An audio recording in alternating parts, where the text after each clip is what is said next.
hope you're feeling hungry because today we are making pierogies. We've got Megan and Renee from Aspire. They are going to be having a pierogi making class, and it's also a fundraiser. Hi guys, thanks for coming on to Daytime Buffalo. Yeah, thank you so much for having us. Tell me about the class and the fundraiser. Yeah, so we're from Aspire of Western New York, which is a nonprofit that supports individuals with intellectual and developmental disabilities.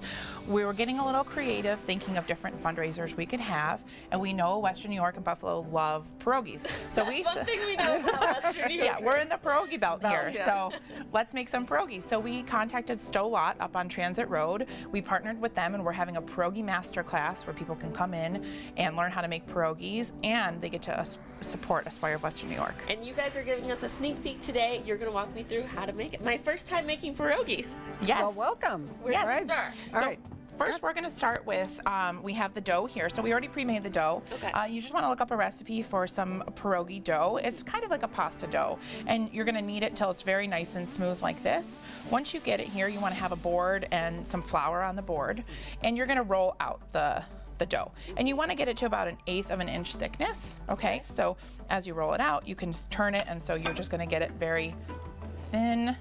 And so we already have some that are rolled out over here, and Renee is going to walk you through how you're going to stuff the pierogi and then fold them up. So once you've cut your pierogi out, and a good tip is to use the top of an actual container like this to measure your appropriate pierogi size. So that's pretty much the size of the inside right there. So when you cut it out, that's what you get. So that's just a little tip that we like to use. Now there's a lot of controversy on what type of filling is best for pierogies. So I want to know. I'm going to call you out. What's your favorite? Mine is cheese. Okay. Straight farmer's cheese. cheese. Like cheese. Yeah. What's yours? And I like the potatoes with the cheddar cheese, but I also like sauerkraut, which is highly contested. Okay. Right. Whatever you like, we're going to show you how to make it. Exactly. And Buffalonians actually put their own spin on it and add some kinds of, I think I've seen some blue cheese in there and banana peppers and stuff. There's like a buffalo. Oh, I'm sure.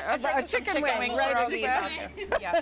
Exactly. So whatever your filling of choice is what you want to go with. So what we're using here is some potatoes. Love some mashed and chives, I believe, right? Mm-hmm. So you just want to take a little bit and just not really put a lot on. And another good tip is to actually use an ice cream scoop. There you go. So if you're using, and this is unscientific ratios, but if you're using the lid of a decent sized container and you use a standard ice cream scoop, you're getting just the right proportion of filling to dough.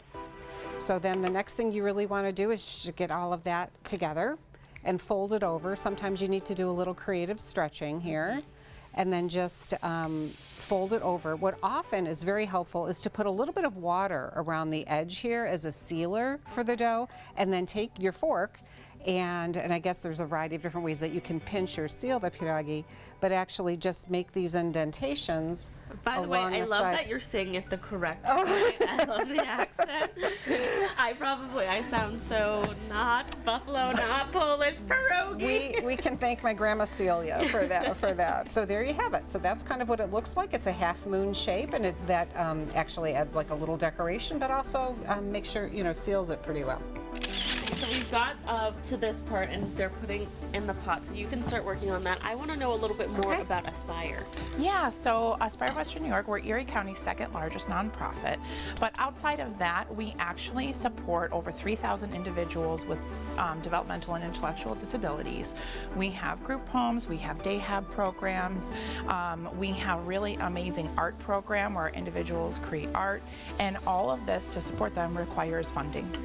We do get a lot of funding from the state and the government, however, it's not enough.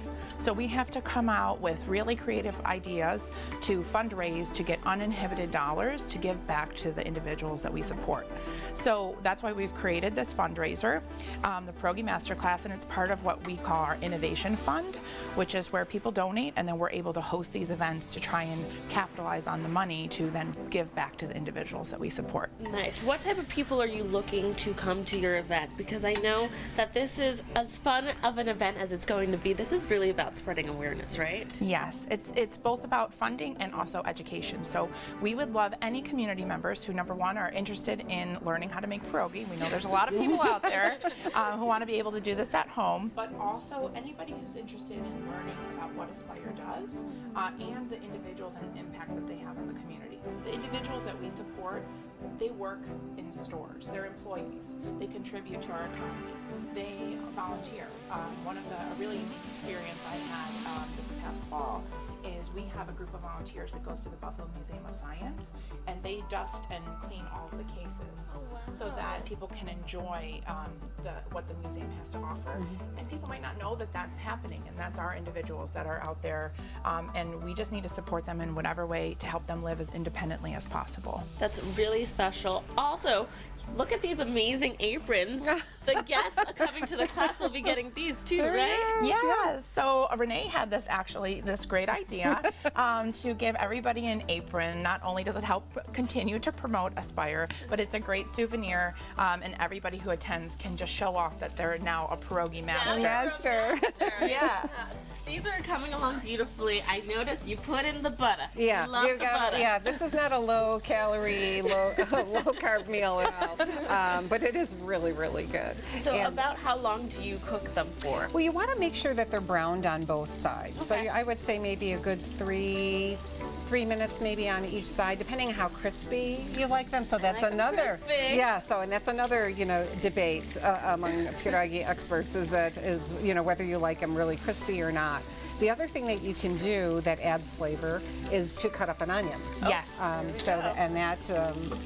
That just adds to the flavor. You don't have to. It's really kind of, once you get the pierogi made, it's really all bets are off, and you can kind of make them as you like them. Some people also top with sauerkraut, but really, I'm sure the sky's the limit with anything that you want to add toppings-wise or on the inside with pierogies. So we can just add some onions to this.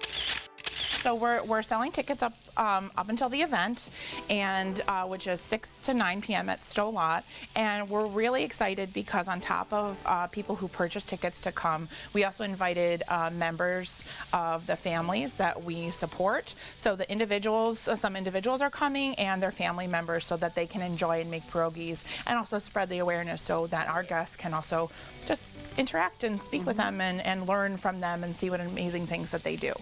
Speaking of amazing, this is how we end. The finished product is looking like this. You said we can top it with sour cream, right? Yes, you can. Oh, for sure. What's great about pierogies too is if you make them ahead of time for a larger meal, you can also reheat them once they're crisped up a little bit, and then you can top it with sour cream, which is really delicious. And they also freeze well, so you can make them in bulk. Yeah. And you don't have to be in Buffalo or in Polish to enjoy pierogi. That's for sure.